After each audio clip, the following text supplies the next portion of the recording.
Yo guys, welcome back to another video. Today we have another Chelsea news video. Still feels good. Still the champions of Europe. Still gonna be the champions of Europe for another whole year. I can't wait. This is gonna be a good season.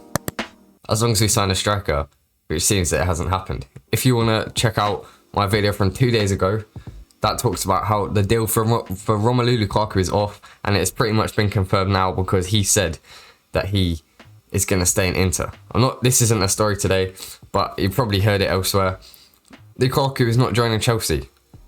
Harry Kane is quite an unlikely signing, as Daniel Levy doesn't want to sell to a London rival, and Erling Haaland, he doesn't have to leave Dortmund, and he's just a little bit out of our reach. So, today's stories, there's two, but they kind of link together. Basically, Jadon Sancho. Jadon Sancho has been linked to Manchester United and Chelsea for a long period of time. Jesus Christ, that scared me. 1 sec. Sorry, Shut I couldn't quite hear you. Shush.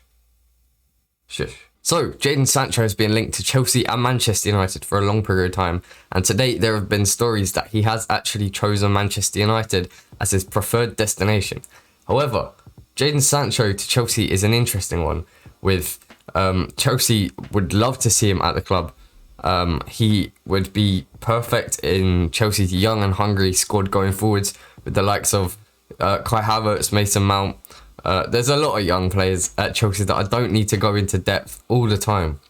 But according to journalist Pedro Almeida, Chelsea are in advanced contacts to sign Sancho from Dortmund this summer, with an €80 million fee being discussed. He also goes on to say that Chelsea have started negotiations, as you can see here, with Dortmund to sign Jadon Sancho and submitted a proposal for €80 million.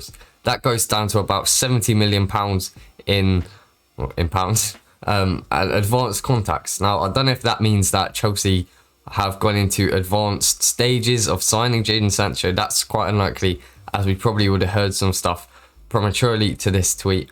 And also, it just probably means that we've gone into, like, if we were to sign a player, we go into the contacts, the people that we need to talk to sign him.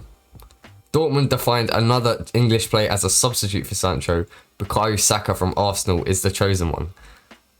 Now, as an England fan, last night the game was pretty boring. Bukayo Saka scored the only goal of the game. It was a tap-in. It was a decent finish nonetheless, but there was no goalie involved. He's not leaving Arsenal. They finished 8th. They got lucky to finish 8th. They crashed out of Europe in the semi-finals of the Europa League. And Bukayo Saka has been their best player, and he's 19 years old.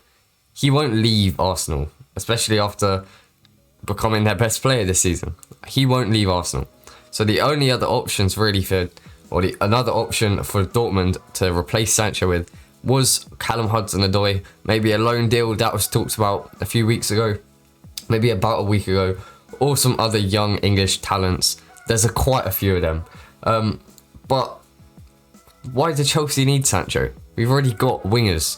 Ziyech, Werner, Havertz, Mount, Pulisic, Hudson, Odoi can all play in that role. Why do we need him? And in my personal view, and in the personal view of whoever made this article, oh no, I believe that Sancho could be another option for Chelsea out wide, maybe allowing the likes of Werner and Havertz to play centrally week in, week out. Werner does kind of play as off the left-hand side, cutting inside, and Kai Havertz recently has played in that false nine role, but before that he was playing a little bit deeper. And even Christian Pulisic as a number 9, he's not really getting much game time. Christian Pulisic, he has on days and off days, but merging into the second story today, it could see the youngster Armando Broja into not the first team, but a backup for the first team and training with the squad next season. Now, Tammy Abraham and Olivier Giroud look likely to leave, and with us potentially not even being able to sign a striker for in the summer for a replacement, do we really need to sign someone like Andre Silva? I don't think we do. We don't need someone like that. We need a world-class striker. So, with Abraham and Giroud potentially leaving, it could see the chance. there could be a chance of seeing Armando Broja break into the first team some weeks, or just playing as a backup striker, a bit like what Olivier Giroud has been doing for the past few years.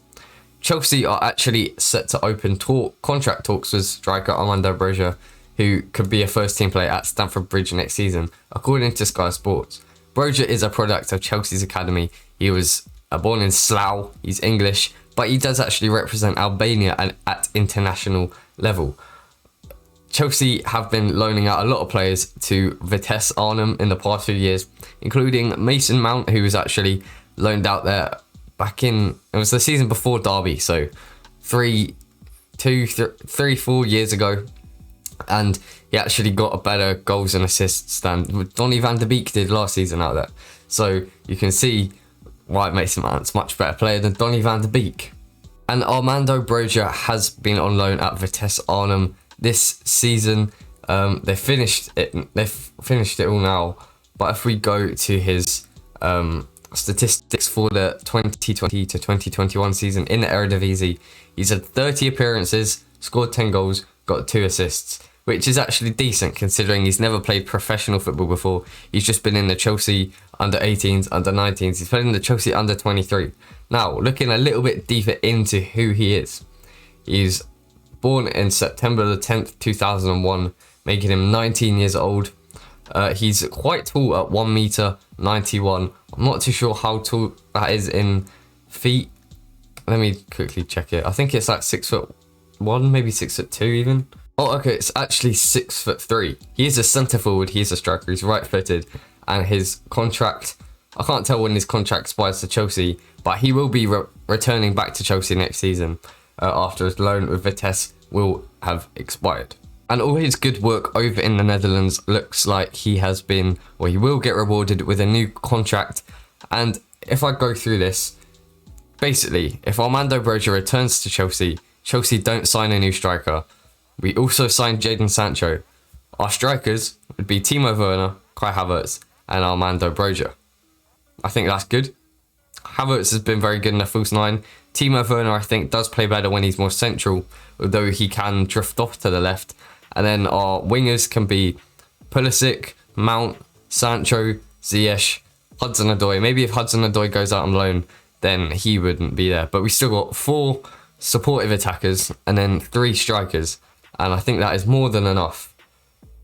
So, yeah, tell me what you think about these stories. I'd love to see Armando Broja settle into the first team, train with the first team, a bit like Tino Andrew and Billy Gilmour have been doing this season.